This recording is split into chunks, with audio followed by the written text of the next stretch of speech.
A TV muda o comportamento das pessoas? Ou a TV apenas registra as mudanças que ocorrem na sociedade? Ela é causa, efeito ou as duas coisas ao mesmo tempo? No programa de hoje, vamos discutir como a televisão influi e modifica a atitude dos telespectadores. Vamos falar com gente que faz, gente que estuda e gente que manda na TV.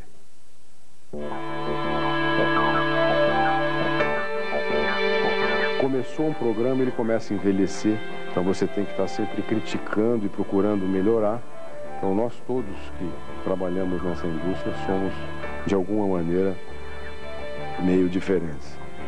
O conteúdo até eu acho que é bom. Né? Eu acho que o conteúdo, por exemplo, de muitas novelas é bom. Eu discordo um pouco da forma novela, mas o conteúdo é outra. Que no meu entender, eu não gostava, eu detestava essas novelas. Achei até que jamais eu entraria nesse ramo. Mas eu acho que tem essa coisa da narrativa que é muito forte na televisão. E que não é na televisão. Eu acho que isso compõe a nossa história. Quer dizer, essa coisa de ouvir contar a história faz parte do mundo. Eu tinha na televisão um sonho, né? Aquilo para mim era o sonho da vida. Quer dizer, aquilo tudo que eu via eu gostaria de ser. Ou eu gostaria de ver, ou gostaria de... Acho que sonhar é uma coisa muito boa, e acho que a telinha dá isso. No programa anterior, o nosso tema foi a televisão e o Brasil.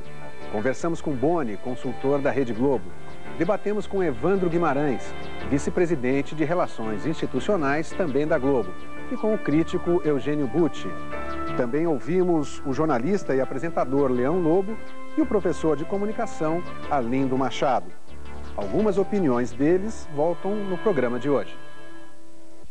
Um programa de televisão só se completa quando chega aos televisores e é visto pelo público. Essa gente está longe de ser passiva. Ela absorve, processa, reage, interage com tudo que vem da telinha. Também no nosso programa, a opinião dos telespectadores.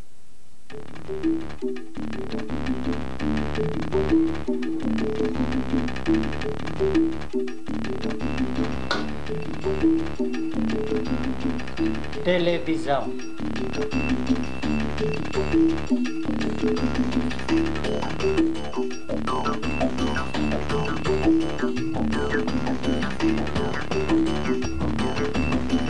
Televisão.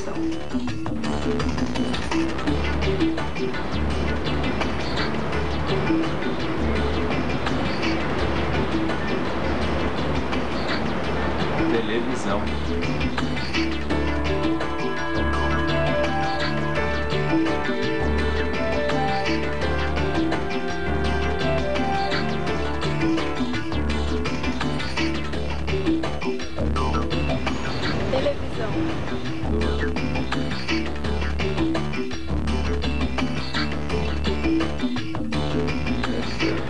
Televisão. Televisão.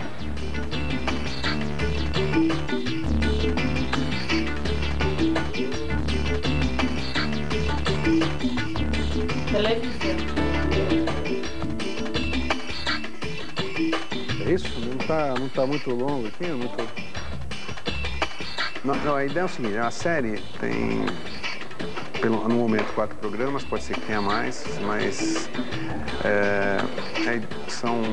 o primeiro foi a televisão no Brasil, este é a televisão e o comportamento, depois vamos fazer a televisão e conhecimento e a televisão e a cidadania, em princípio. Né? Provavelmente faremos mais 2, que é a televisão e o poder e a televisão e o futuro.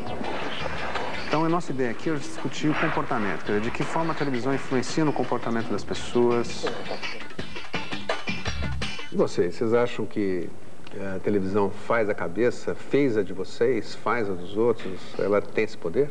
Eu acho que a criança, a televisão faz mais a cabeça da criança, assim, e na pré-adolescência, muito. É assim, a gente olha quando a gente é criança, nossa, é um ídolo, né? Que é um ator, uma atriz, um personagem que faz sucesso, é um ídolo para a criança. Eu não sou influenciável, certo? Mas ter por base meus filhos. Tenho 2, um casal. O garoto, de vez em quando, ele assume algumas personalidades do desenho animado, do filme, certo? Então ele começa a brincar a respeito, imita muito, certo? Aqueles desenhos japoneses, principalmente. Acho que a gente até peca quando a gente fala que a gente não é influenciável pela televisão. Talvez por acreditar que não sejamos influenciados pela televisão.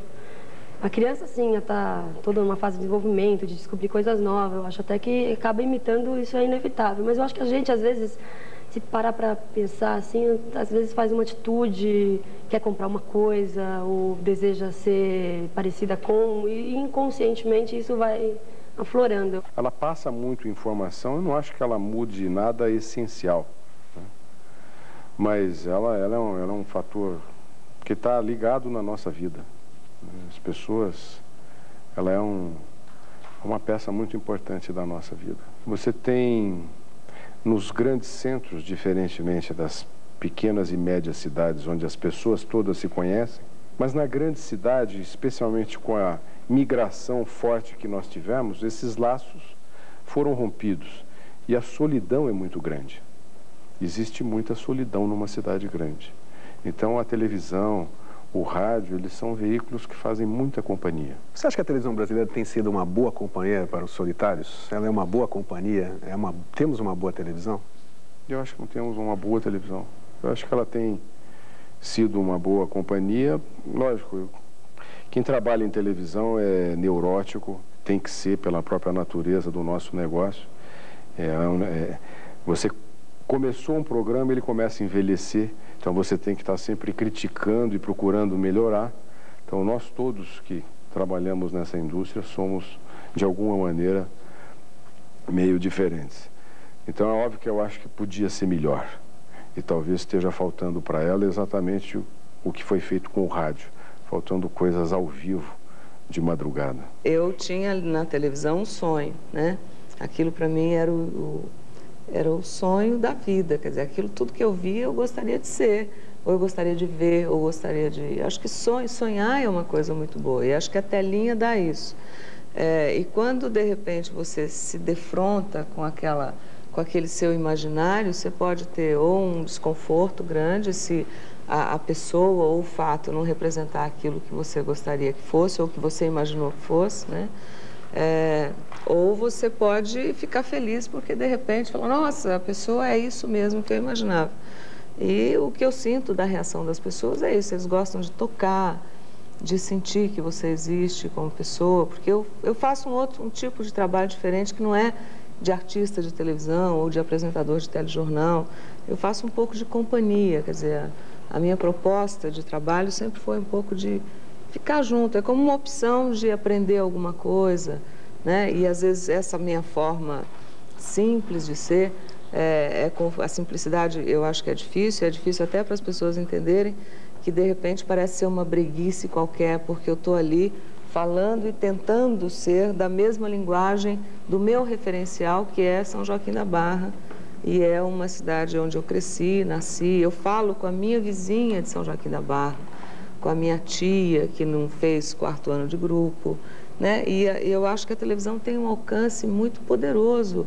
Eu não diria que a televisão pauta a vida das pessoas, mas eu acho que porque ela está, de alguma maneira, pegando coisas que estão no cotidiano. Se a gente pega as temáticas das novelas ou os assuntos todos que são colocados, quer dizer, eles estão, de alguma maneira, pegando as tensões, as coisas que interessam e que vão exatamente propiciar esses mecanismos. Eu me identifico, eu gostaria de ser. Então, eu acho assim, que é uma pauta meio de dupla mão.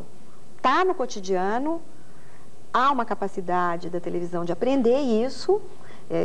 A Ana Maria estava dizendo, quer dizer, eu quero levar para os meus receptores as coisas que eu acho que podem fazer parte da vida deles. Então, nesse sentido, quer dizer, ela está pensando numa produção que possa chegar, né? Então, acho que são duas coisas. Me recordo lá em São Joaquim da Barra, vendo a primeira novela acontecer e passar na minha cidade, né, que ia muito por Eva Vilma, Carlos Zara, essa coisa do sonho, e de eu ter depois vindo para São Paulo e levado um susto danado, porque eu sentei numa cadeira para me maquiar e a Eva Vilma sentou do outro lado, que eu estava fazendo um teste na TV Tupi.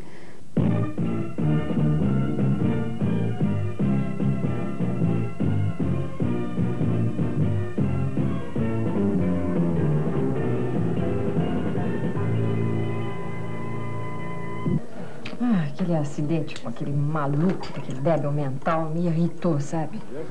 E você não ficou sabendo se foi grave ou não? Um arranhãozinho de nada. E bem feito pra ele.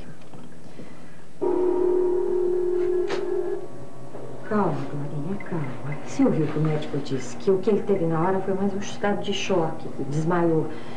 Meu bem, eu pensei em coisa pior.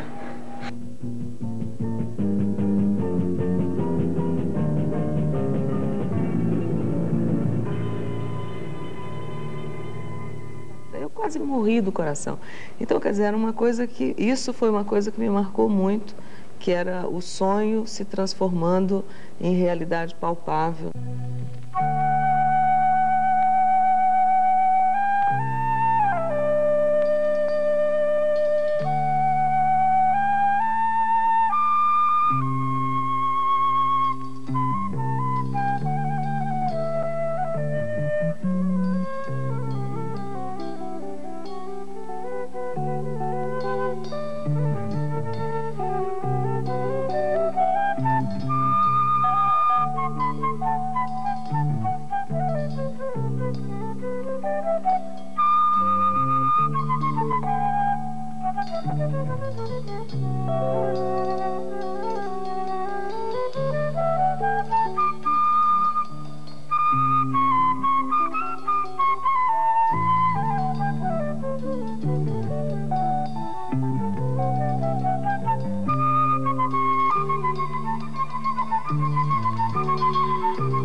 Faz cena de ciúme por causa de um cafajeste. Cuidado, Marcos, atenção. Por causa de um cafajeste ordinário. Cala essa boca, Marcos! Cala a boca! Um cafajeste não precisa defender o Vanderlei, não.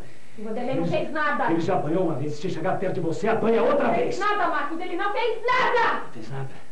E o beijo, Raquel, o beijo. Fui eu que beijei, tá bom? Fui eu que beijei. E sabe por quê? Porque eu quis, ouviu bem? Porque eu quis.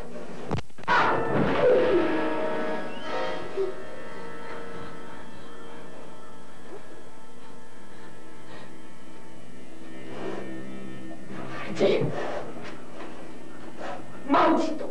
Covarde! Novela nenhuma é sucesso se não tiver um grande amor. O amor sustenta o resto.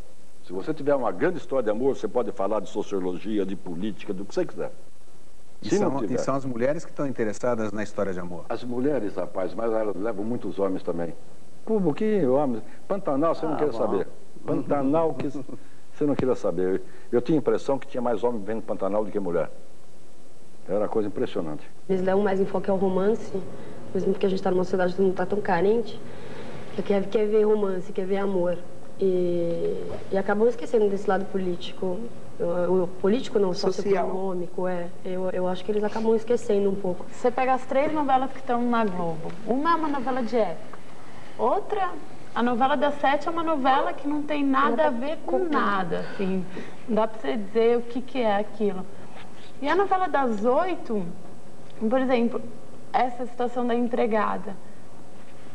Quantas casas de família uma empregada tem uma participação tão grande na vida da família como a empregada da novela das 8? 1%, 2%, quase nada, assim.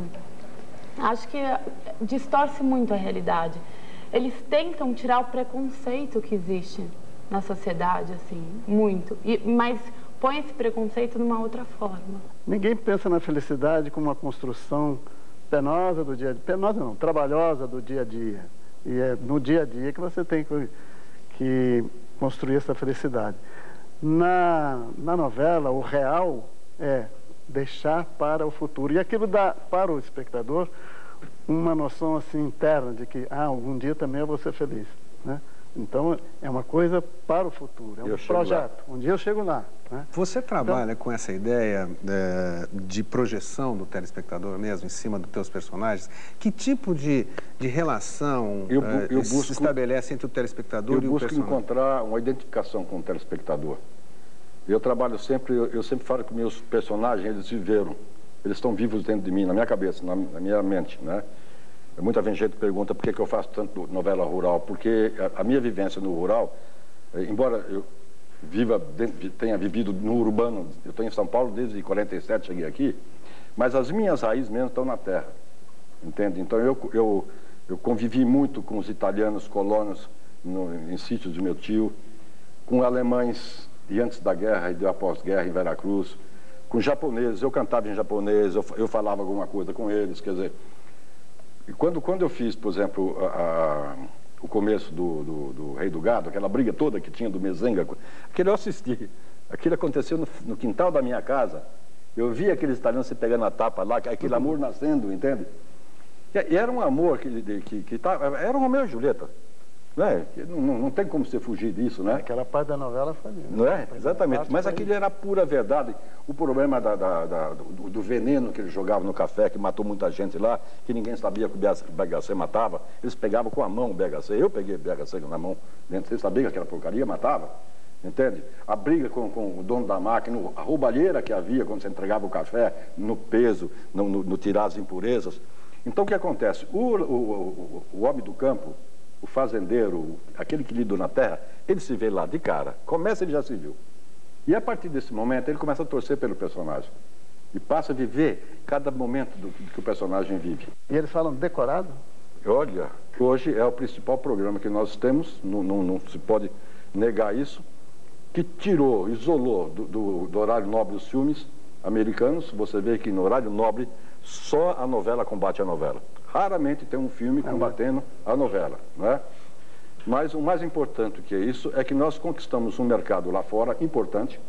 Novelas brasileiras passam 140, 150 países. Temos muitos exemplos aqui, não quero falar de novela minha, mas nós temos novela que já passaram em 160 países, algumas reprisando pela segunda, terceira vez.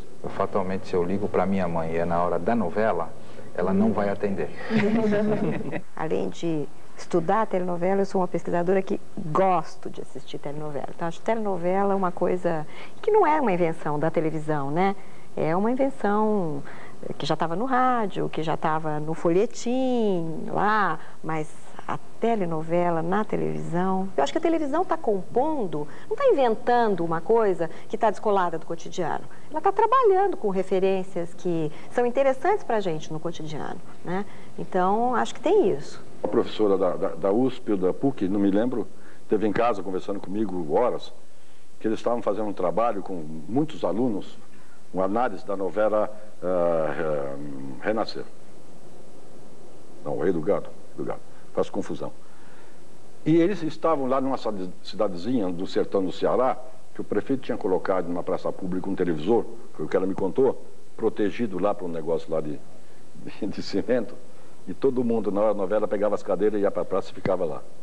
Começava a novela, ninguém falava. Entrava, começava, aquele papo corria. Começava a novela, ninguém falava. E eles ficaram dias fazendo pesquisa, perguntando o que cada um estava vendo na novela de mais importante, e tinha o problema do sem terra. Então, a maioria que estava vendo a novela lá falava muito do terreno, do problema da luta pela terra, do Rainha, né? Mas um senhor, já de certa idade, falou para ela o seguinte, que a coisa que ele tinha aprendido com a novela, que tinha mudado a vida dele, foi o fato de que ele tinha uma menina menor de idade ainda, que tinha engravidado de um vagabundo lá. E o sujeito deu no pé e largou a menina grávida. Que a primeira intenção dele foi botá-la na rua, como todo pai de bem lá fazia com a filha que se perdia, que vai se perder no mundo. E ela perguntou, o senhor não fez isso? Ele falou, não. Não fiz porque eu vi o senador da República receber chorando o neto dele no colo e não expulsou a filha de casa. Eu falei, minha filha vai ter o meu filho debaixo do meu teto, meu neto embaixo do meu teto, e está lá comigo. Pois é, isso é que eu acho. Na parte da emoção, passa ensinamento, passa mudança de comportamento. Não é? Muitas coisas, muitos temas no Brasil que são repetidos, se fossem até mais repetidos na novela, eu acho que passaria como um certo melhoramento do comportamento brasileiro. Eu acredito que, por exemplo, se abordasse aquele Mar de Lama, como é que chamava aquela novela que todo mundo nadava numa lama, ele discutia um pouco a corrupção. Vale Tudo? Acho que era Vale Tudo, não todo mundo nadava num... Não lembro. Todo mundo boiava um pouco num mar de lama. Era a introdução da novela. Bom, eu acho que se essas coisas fossem mais discutidas, se houvesse mais espaço para uma discussão sobre corrupção, sobre, até certo ponto, sobre justiça, que muita coisa o Dias Gomes introduziu como discussão de problemas disfarçado de comédia. Que fosse disfarçado de comédia de qualquer coisa. Eu acho que introduz consciência, dá uma certa consciência coletiva, passa muita coisa. O perfil do nosso Brasil é um perfil triste. Quer dizer, a massa brasileira é realmente, lamentavelmente, desinformada. Então é muito fácil você iludir a pessoa que não tem informação. Essa incoerência que você encontra, essa contradição, ela está no fato de que quem diz o que acha da televisão é um formador de opinião. E quem vê televisão é o cara que não tem opinião. A maior parte do espectador não sabe exatamente o que ele está fazendo em frente daquele aparelho. Ele não tem o poder de escolha. Mas quando você começa a educá-lo com um produto de boa qualidade, um produto interessante, que vai satisfazer os seus desejos de entretenimento, mas vai levar ele a alguma coisa melhor, ele adere imediatamente. Foi o que aconteceu com a Globo. Minha tese com meus companheiros era a seguinte: nós sempre temos que estar um pouco à frente do gosto do telespectador. Na medida que ele melhora, eu não vou nem dizer que ele se refina, porque nós não podemos falar hoje ainda num telespectador brasileiro refinado. Mas na medida que o telespectador melhora, você tem que andar um pouquinho mais para frente. Você tem que estar sempre à frente dele. E não fazer o que está acontecendo hoje. Nós estamos começando a andar atrás do espectador. Isso é uma pena. Às vezes eu assisto televisão e fico, estava dizendo outro dia para minha mulher, fico muito triste, porque eu vejo um trabalho de 30 anos jogado no lixo. Porque eu vejo as coisas começando a regredir, em alguns, não em todas as emissoras, mas alguns sintomas de que há uma regressão de todo o esforço feito por mim e pelos meus companheiros. E em vez de nós estarmos continuamente melhorando, nós chegamos a um ponto e agora estamos voltando. Eu tenho medo da gente chegar a 1960. Daqui a pouco eu vou assistir o Bonanza na televisão de novo.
A televisão é apenas um eletrodoméstico, dizia o cineasta Federico Fellini.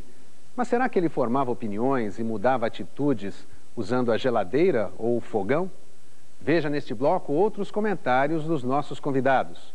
Estamos falando da televisão e o comportamento. A televisão estimula a violência? Olha, você sabe que eu tenho pensado muito a esse respeito, né? E tem algumas teses que eu tenho lido bastante, eu sou uma pessoa preocupada com isso. Tem algumas teses que dizem que filmes violentos ou desenhos provocam essa coisa de violência nas crianças, no adolescente, no futuro e na sociedade. O ato não é influenciado só pela televisão, acho que tem uma influência, mas não é a responsabilidade da televisão, né? Eu acho que é responsabilidade dos dirigentes, da política, do dinheiro mal empregado, dos lalaus da vida, né? Que roubam e não dão satisfação. Eu acho que esse é o maior exemplo, e esse exemplo você não tem como evitar, nem que você desligue a televisão da sua casa, você não vai deixar de saber o que está acontecendo ao seu redor. Então, isso é um ato de violência, né? O roubo institucionalizado é um ato de violência.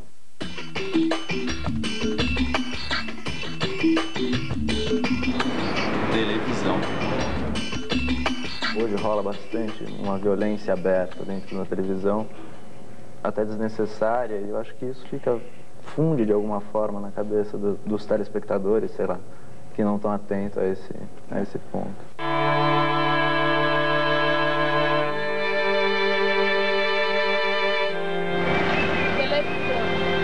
No começo ela usava mais para retratar, mas aí atualmente ela estimula. Eles dão muita ênfase no que acontece. Por exemplo, vou dar um exemplo. Por exemplo, tem um ataque de skinheads aqui. Então, falam tanto daquilo, o que acontece? Daqui a pouco na França está acontecendo, acontece em São Paulo e em Minas está acontecendo. Então eu acho que estimula. Dão muita importância. Retratou, pronto. Mas fica todo mundo falando, fica insistindo e acontece em tudo quanto é lugar. Eu acho que a televisão tem que informar, sim. Eu acho que talvez não é nem nesse caráter informativo no Jornal Nacional passar essas coisas ou qualquer outro meio de vinculação que seja direcionado para adulto, mas sim pensar na parte da criança, do desenho animado, que hoje em dia os desenhos animados são muito mais violentos. Não existe mais Smurfs, aquela coisa bem... Mr. Magoo. Aquelas coisas também doces. na época do Mr. A violência... Na época do Mr. Magoo também já tinha o Pica-Pau e tinha o Tom e Jerry. Agora, sem dúvida, eu acho que essa é uma das questões mais encrencadas para a gente trabalhar. Porque, no fundo, a gente vai vendo coisas que estão acontecendo na sociedade, que estão passando na televisão, e que estão passando na televisão e acontecendo. É difícil separar as coisas. E é difícil separar, mas, ao mesmo tempo, eu acho que é muito difícil entrar no mecanismo de querer saber quem veio primeiro, o ovo ou a galinha. Porque eu acho que as coisas estão mesmo interagindo. Eu não culparia a televisão pelos atos de violência, porque, na realidade, estão na sociedade. Olha, a gente tem, não são todos, mas muitos desenhos japoneses e muito da programação japonesa, obviamente tomando cuidado com essa informação, é forte, é violento. E se você pegar o índice de criminalidade no Japão, é baixíssimo. Ela está retratando o que está acontecendo. Não é que também tem muita coisa que a gente está achando que mudou muito, e na verdade o que mudou muito é a comunicação, é a instantaneidade da comunicação. Você vê essa banalização da violência na televisão? Você sente assim? Ou acha que é um certo exagero nessa análise? Não, eu acho que tem filmes violentos, tem coisas violentas, mas pode fazer uma aposta que se quiser tirar durante uma semana, durante um mês, todos os filmes violentos, e se não tiver nenhum crime no país, se não tiver nenhuma violência no país, eu acho que então não precisa voltar. Está resolvido o problema. Quer dizer, o problema não está aí. O problema, mais uma vez, está na nossa atitude. Nós também estamos deixando. Nós deixamos que determinados governos tenham tido políticas muito frouxas nessa área. Nós deixamos. Por que alguns estados estão com menos violências do que outros estados? Proporcionalmente à população. Por quê? Por atitudes diferentes. A crise econômica. Bom, se tem crise, a crise é para todos. Por que numa cidade ou numa região está tendo mais e noutra está tendo menos? Por que será? É do comportamento das pessoas. As pessoas elegeram governos que foram coniventes com isso. Tiveram governantes que foram, inclusive, fortes aliados do jogo do bicho, do tráfico. Será que isso não tem influência? Ou a gente vai pôr a culpa no desenho animado? Ou vai pôr a culpa no filme? É mais fácil fazer isso do que a gente ter que olhar no espelho e falar, eu também sou o culpado. Porque eu também fui conivente com isso. A máquina que eu não acho nem tão infernal assim, porque eu faço parte dela e gosto, né? Mas eu acho que tem um caminho de duas mãos, sim. Eu acho que o telespectador, ou nós que estamos do lado de cá, quando assistindo televisão, eu acho que você tem o poder do veto, né? E que você pode mudar se você não quiser e não concordar com aquilo que você tá assistindo. É por isso que o Ibope hoje, como nunca, né? Na televisão brasileira, está fazendo tanto a diferença e tantas mudanças em tantas programações. Eu acho que é o poder do controle remoto e do veto do telespectador, né? Em dizer, eu gosto, eu não gosto, eu tenho o direito e o poder de mudar. A televisão deve ser controlada? Se deve ser controlada, quem deve controlar e como deve controlar? Bom, primeira coisa é o seguinte, eu sou contra qualquer tipo de tutela. Tutela é censura. Não tem como. Acaba virando de qualquer maneira.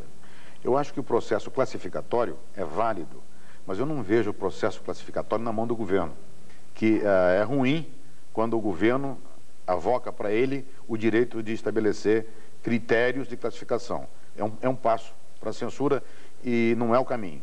Mas eu vejo com profunda tristeza que as emissoras não consigam se entender para proteger a sua indústria, no sentido de criar realmente um código de autorregulamentação com punições, sanções, para serem aplicadas verdadeiramente contra as emissoras que fugissem desse código. E vejo isso como uma necessidade ainda maior, porque nós vamos ter daqui a pouco um instrumento ótimo de controle, que é o V-Chip, porque quem tem que controlar é a família.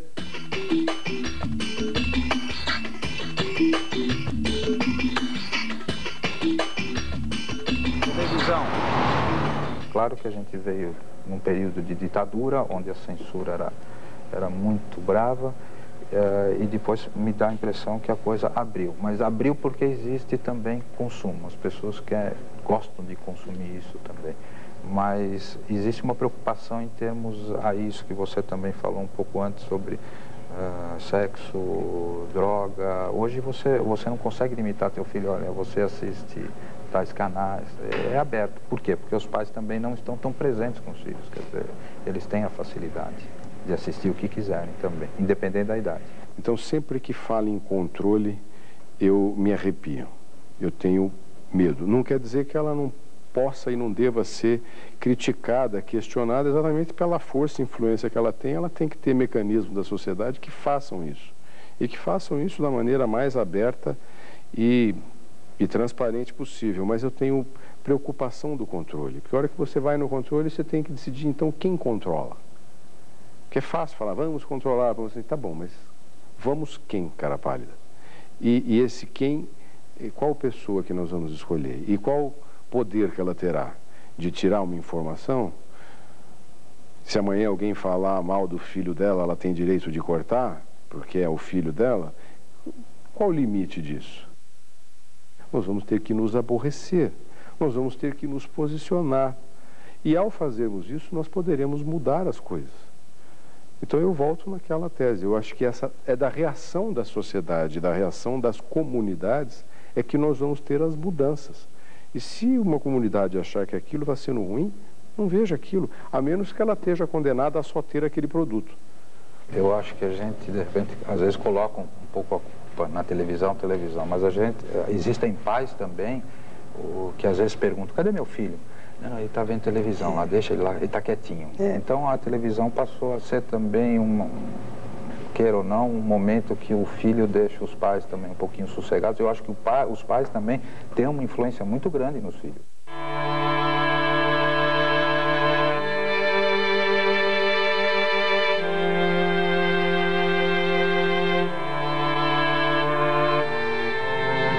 Televisão. Liga a televisão, você vê muito bumbum, muito peito. É o que mais passa hoje em dia. São poucas emissoras que você pode deixar seu filho no sofá assistindo. Não tem condições mais. Que hoje em dia a criança, às vezes está passando algum programa, semana passada meu filho estava assistindo, então estava a mocinha no computador dela lá, com o cachorrinho do lado, e meu filho assistindo e falou, mamãe, ela vai tirar a roupa. Eu falei, não, nenê, essa não tira a roupa. Aí mudei, deu o comercial, mudei.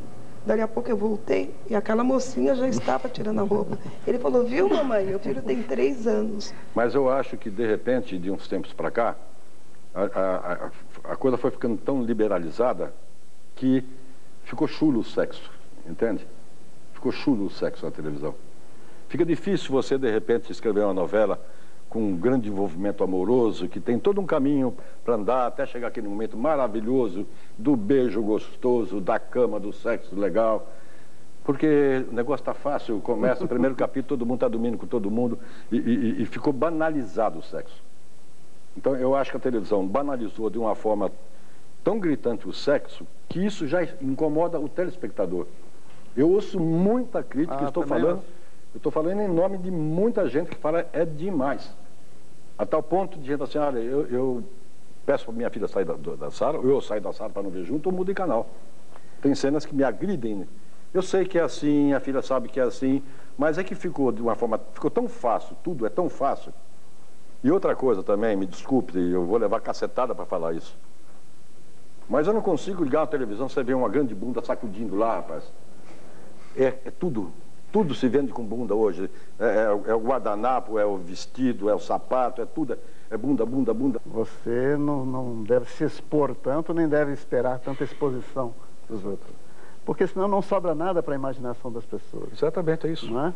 Você tira qualquer possibilidade de criatividade. Até o sexo. Até a moça fala assim, o sexo é aquilo ali. Não é? Então a pessoa começa a imitar até o jeito de beijar. A pessoa acaba não criando a própria maneira de beijar. Ela começa a imitar. Não é? Então, isso, a maneira de enlaçar, a maneira de abraçar, de trepar, quer dizer, qualquer coisa, você, quando dá tudo já mastigado, tudo já pronto, você inibe a imaginação. Tira a fantasia. Você tira a fantasia e vira uma coisa que é desnecessária, não é? Passa do limite. Se a gente for pensar que há poucas décadas atrás causou maior furor o primeiro beijo na telenovela, que é Vida Alves e o Walter Foster, né? O primeiro beijo na televisão foi motivo de um grande debate. E acho que a gente tem um pouco aí, talvez o início desse processo de discussão. Aliás, um leve roçar de lábios, sim, né? uma coisa completamente, né? Enfim, mas aí a gente tem aí um debate que coloca, esse é um ponto de partida para a gente discutir a questão da erotização das relações, né? Eu acho que está muito mesmo, né? Bastante. E acho que é uma marca, é impressionante, isso é uma marca das novelas brasileiras. Não é por exemplo, as novelas latino-americanas, é muito mais o clássico melodrama. E as novelas brasileiras, eu acho que inclusive pegam muito aqui e no exterior, porque elas têm uma coisa de um apelo erótico. Pura pimenta. Fantástico, né? Uma coisa assim que marca, é uma marca uma marca de qualidade, eu diria, da telenovela brasileira.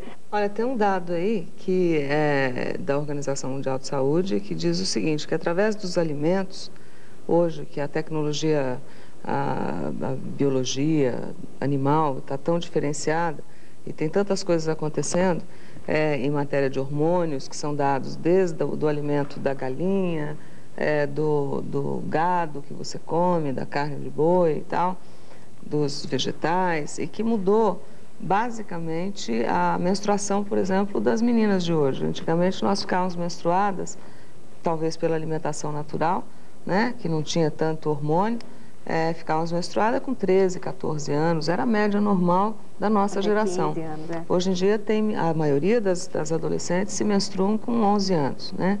Então você vai dizer assim, não, mas a televisão provocou, acendeu sexualmente essas meninas e por isso elas menstruaram com 11 anos. Não, tem uma explicação biológica para isso, né? Que tem uma mudança hoje no nosso organismo.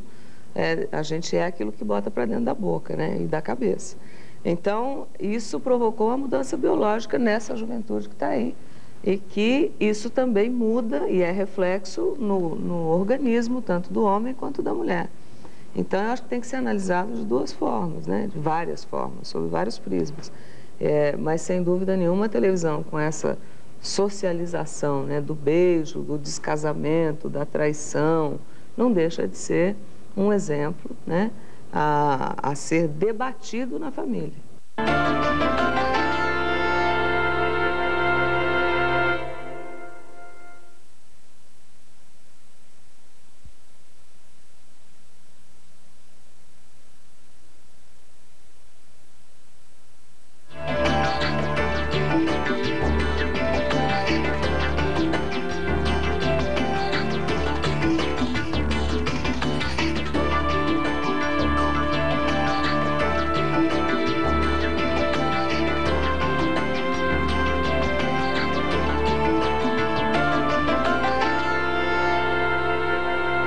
As pessoas gastam mais tempo de suas vidas vendo televisão do que fazendo qualquer outra coisa, exceto dormir e trabalhar.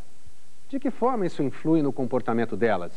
É o que estamos debatendo esta noite. Acompanhe o último bloco do nosso programa. Eu acho que tem uma coisa muito interessante na televisão, que é isso que faz com que nós respondamos, não, mas ela é importante, eu quero ficar ouvindo. Não é companhia, porque tem uma Silvia. mas eu acho que tem essa coisa da narrativa que é muito forte na televisão. E que não é na televisão. Eu acho que isso compõe a nossa história. Quer dizer, essa coisa de ouvir contar a história faz parte do mundo. Chegou em casa, o que você faz? À noite, acende a luz, pega o controle remoto e liga a televisão. Você vai para o banheiro, vai para a cozinha, vai para o quarto, troca de roupa. A televisão está lá ligada, certo? Mas você está captando aqui, só ouvindo. A gente não está vendo nada. Vai tomar banho, a televisão está ligada. Vai preparar um lanche, a televisão está ligada, está lá na sala, certo? Às vezes nem ouvindo, às vezes só sabendo que ela está lá. Mas está lá. Tá. Eu, às vezes, a maioria das vezes, assisto a televisão assim, fico hipnotizada mesmo com a televisão para relaxar e fico pensando em outras coisas. E às vezes não estou nem prestando atenção no que está passando. Eu gosto muito de informação, mas quando eu estou cansado e já tenho as informações que preciso, eu quero lazer. Aí normalmente eu gosto muito de filme. Filme distrai minha cabeça. Na minha infância e adolescência, os programas que marcaram muito eram os programas com o Golias.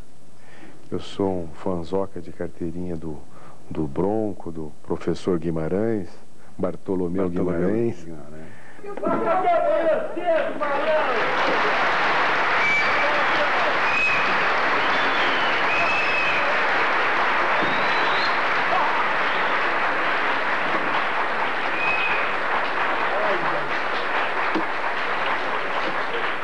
Era 2, era 3.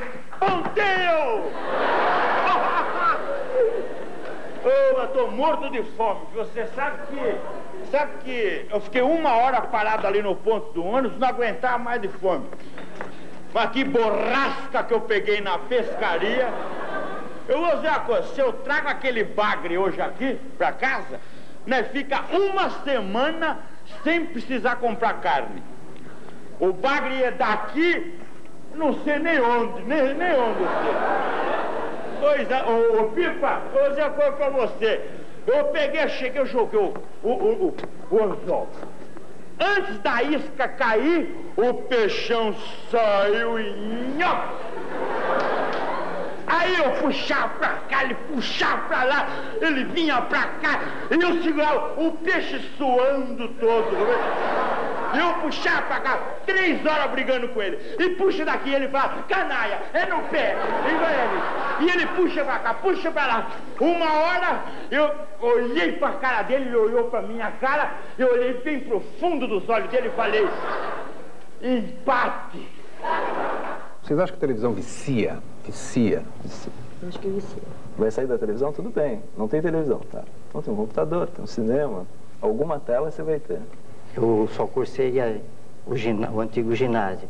E tudo que eu sei é só através de leitura e vendo televisão.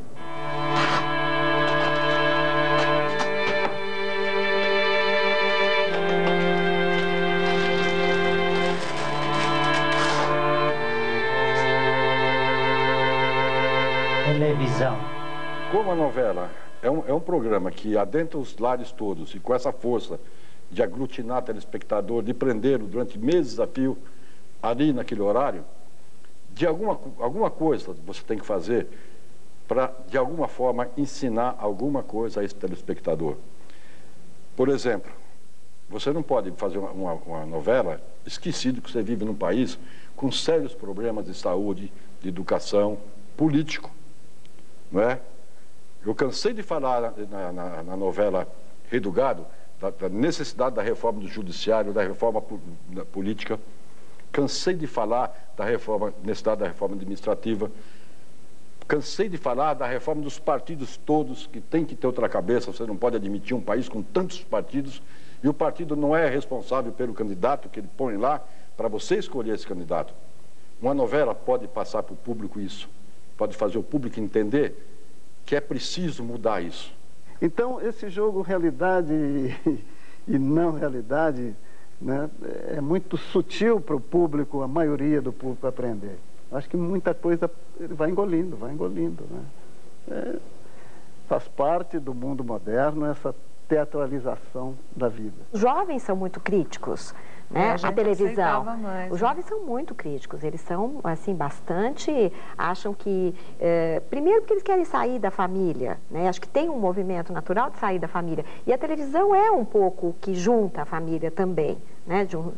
Desde o aparecimento dela. Então, eu acho que eles são muito críticos. Acho que mesmo tendo assistido bastante televisão quando pequenos, eles têm um momento de afastamento e de sair para o mundo, né? Então, eu não acho que tem, talvez, uma relação direta nessa coisa assim. Assistiu muito a televisão, viram telemaníaco, televiciado. Eles fazem muito outras coisas, né? Saem. Não é? Né? Não tem um movimento, viajar. assim, da meninada sair de casa, né? E sai da televisão também, na hora que sai de casa. Né? E aí a gente é que fica preocupado. Porque a cidade está cheia de todas essas tecnologias e de todas essas coisas que você estava falando. Não é só criar uma relação diferente com a televisão, mas com o mundo, né? Porque as cidades estão também criando essa cara aí cheia de coisas, né?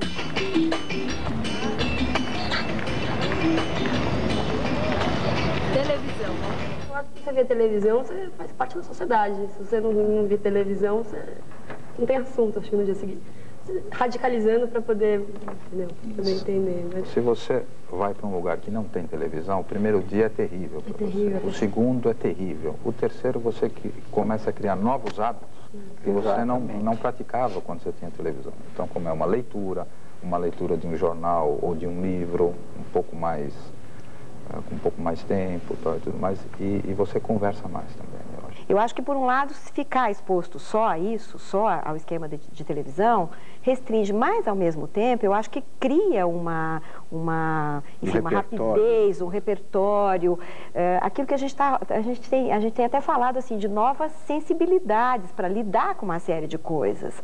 Porque é inevitável, e eu acho que você não pode se desligar de um veículo que te dá informação real time de qualquer coisa que está acontecendo no mundo. Nem que fique como fundo, né, musical ali do som do aparelho. Mas eu gosto de televisão. Eu fui influenciado pela televisão de todas as formas possíveis. Os festivais que a Record fazia com tanto talento, eu fui várias vezes no teatro deles, que era ali na Consolação, assistia a Jovem Guarda, assistia aquele movimento musical que vinha surgindo. Aliás, repare que eram programações locais. Exatamente. Não é? Está faltando a nossa off-Broadway, está faltando produções locais para a gente voltar a ter coisas novas. Boiadeiro muito tempo, laço firme, braço forte, muito gado, muita gente, pela vida segurei, seguia como no som, e boiadeiro era um rei. Mas o barco foi rodando, nas pratas do meu palácio, e nos sonhos que fui sonhando, as visões se clareando, as visões se clareando, até que um dia acordei. Eu não consigo nem ver o tanto. Onde outrora foi seu campo de uma aurora. Vocês ganharam! Vocês ganharam!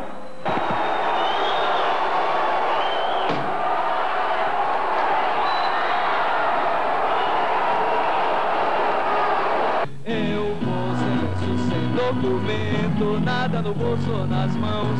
Eu quero seguir vivendo, amor. Eu vou, por que não? Por que não? Por que não? Por que não? Por que não? Por que não?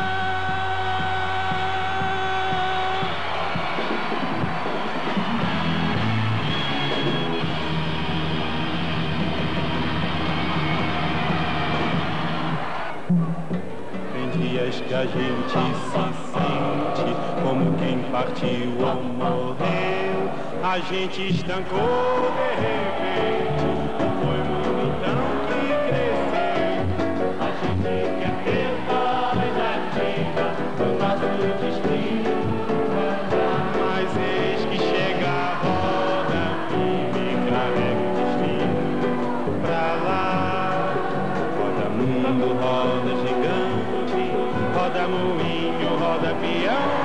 O tempo rodou num instante nas voltas do meu coração.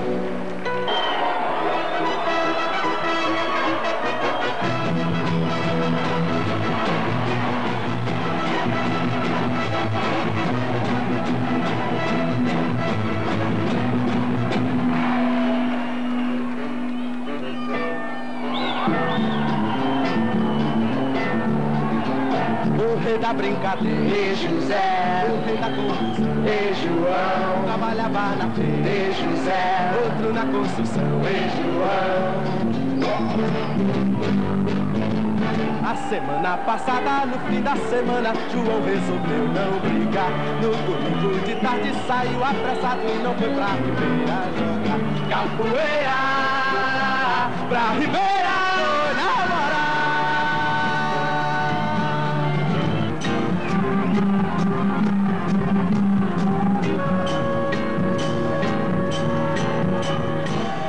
Era dois, era cem, era o mundo chegando e ninguém que soubesse que eu sou violeiro, que me desse o amor ou o dinheiro. Era um, era dois, era cem, vieram pra me perguntar, ou você de onde vai, de onde vem, diga logo o que tem pra contar. Parado no meio do mundo, senti chegar meu momento, olhei pro mundo e nem via, nem sombra, nem sol, nem vento, quem me dera agora,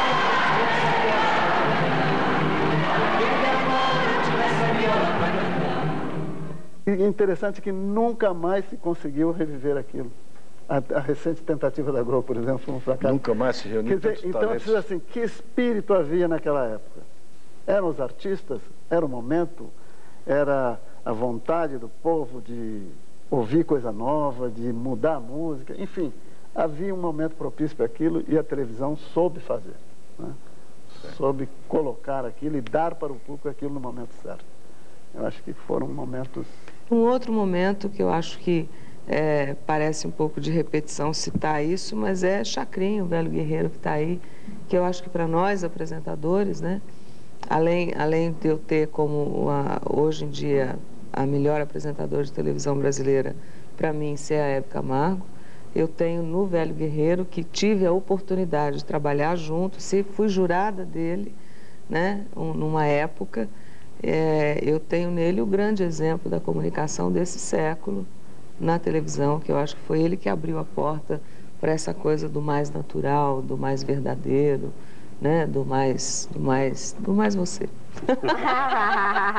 Foi inevitável. Eu procurei sempre dar ao meu programa, tá entendendo? Um aspecto bem tropical, bem nordestino ao meu programa, desde o cenário, a maneira de agir e as coisas todas. Sempre procurei dar ao meu programa um clima de festa, festa de interior, festa de porta de igreja. E eu procurei levar tudo isso, trazer tudo isso para a televisão. E agora só eu sei, e Deus sabe, eu também sei, o que me custou, o que me custa, e ainda o que está me custando para poder continuar a fazer este tipo de programa na nossa televisão, tão massificada, tão dilacerada pela televisão americana, pela televisão do exterior. Eu acho que tem muito a melhorar a televisão. Eu tenho que melhorar na televisão, né? Eu acho que eu, como apresentadora, eu tenho que estar mais voltada a cada dia para essa necessidade, essa real necessidade de quem está lá do outro lado, e eu acho que isso é uma obrigação de todos nós. E nem todo mundo está só interessado nisso, quer dizer, esse ibope de minuto a minuto nem sempre dá o prêmio, né, para as pessoas que estão fazendo o produto de melhor qualidade que você acredita para a família, para o crescimento. Eu acho que isso ainda, você tem que se desligar um pouco desse número que muda a cada momento para poder realmente atingir esse nível de qualidade de trabalho, mas eu acho que a gente caminha para isso. Então eles estão brigando pela audiência, mas por baixo. Então não tem interesse. Faz uma coisa boa, os outros vão imitar da audiência também. O povo brasileiro não é burro. Nós queremos qualidade também. Acho que a televisão é um meio de suma importância de comunicação. Hoje é o maior meio que existe, porque ele tem áudio e vídeo, né? O rádio também, mas a televisão ainda é maior que o rádio. E eu gostaria muito que a televisão usasse desse poder para fazer uma conscientização muito forte, mostrar a realidade, mas mostre a realidade boa e a ruim. Eu acho que nós fazemos uma televisão, e acho que não só do ponto de vista da televisão comercial, né, que aí a gente tem mesmo, enfim, exemplos aí de televisão que dá certo aqui, que dá certo fora, mas como eu acho que também de uma televisão não comercial, né, esquemas de televisão não comercial. Eu acho que nós temos uma boa televisão no Brasil. Agora, de qualquer maneira, quando você fala assim, a nossa televisão é só baixaria, eu acho que de alguma maneira a televisão está refletindo um pouco o que também são os públicos, a quem se destinam essas programações. Então, eu não acho que essa história da baixaria, ou do popular, ou do popularesco, eu acho que isso faz parte do cotidiano cultural. Eu acho que não é volto a dizer, não é uma invenção da televisão. Né? Tudo isso que é colocado como a baixaria na televisão, tudo bem, eu acho que tem limites que vira e mexe são ultrapassados. Não estou aqui fazendo nenhuma apologia de qualquer coisa na televisão e nenhum critério de produção ou nenhum critério que possa, de alguma forma, estar pensando o que é que está sendo passado. Mas eu acho que tem público, esses programas todos que são considerados os programas baixaria, eles estão na história, Também não é uma invenção da televisão. Quer dizer, essa ideia de trabalhar com uma coisa que é chamada de popular ou de popularesco, é porque tem um público que tem esse referencial. Nós estamos falando de uma cultura popular. Quer dizer, a televisão é um veículo popular e, ao mesmo tempo, tem programações destinadas a um público popular, que não vai ficar tendo interesse ou não faz parte do repertório cotidiano dele, ficar ouvindo música clássica. É preciso que cada um de nós renda uma homenagem aos sonhadores, e a figura maior desse sonhador tem que ser rendida todas as homenagens ao Dr. Assis Chateaubriand. Que se não fosse o sonho desse homem polêmico, nós não teríamos, talvez, hoje a televisão que a gente tem. Ele sonhou com uma televisão grande, sonhou com uma televisão nacional, não estava nem preparado para aquilo, não tinha estrutura para aquilo, e talvez se ele fosse se preparar, possivelmente não fizesse. E foi com esse sonho dele de se fazer uma televisão brasileira que a nossa televisão é o que é hoje. A nossa televisão produz muito. O Brasil ainda não é um país colonizado. Quando você olha nos 10 principais programas, muitos deles são feitos aqui. E eu acho que nós temos que, com o que vem vindo por aí, lutarmos para que isso seja mantido e para que isso seja ampliado. Nós temos que lutar para produzir aqui, porque senão nós vamos ser só um polo passivo, que vamos ficar recebendo programação feita fora, e o dia que a gente acordar, nossa indústria terá morrido e nós realmente teremos sido colonizados culturalmente. A Inglaterra, ela é muito solitária. Ela tem que ter um papagaio.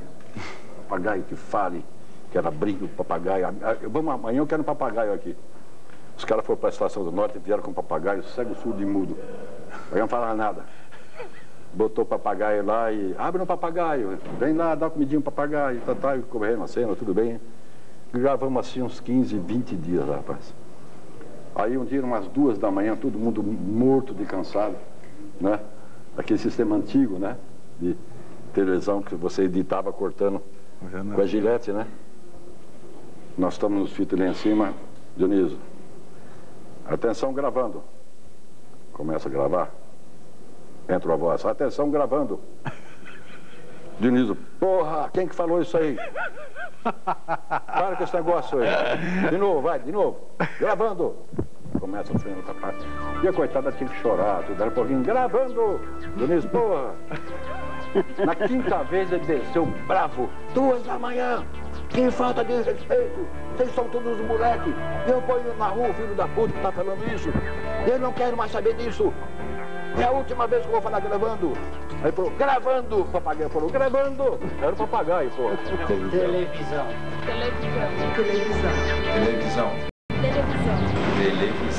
Quem somos nós para dizermos que esse programa é ruim ou aquele é bom? Somos os grandes sabidos que temos que decidir isso?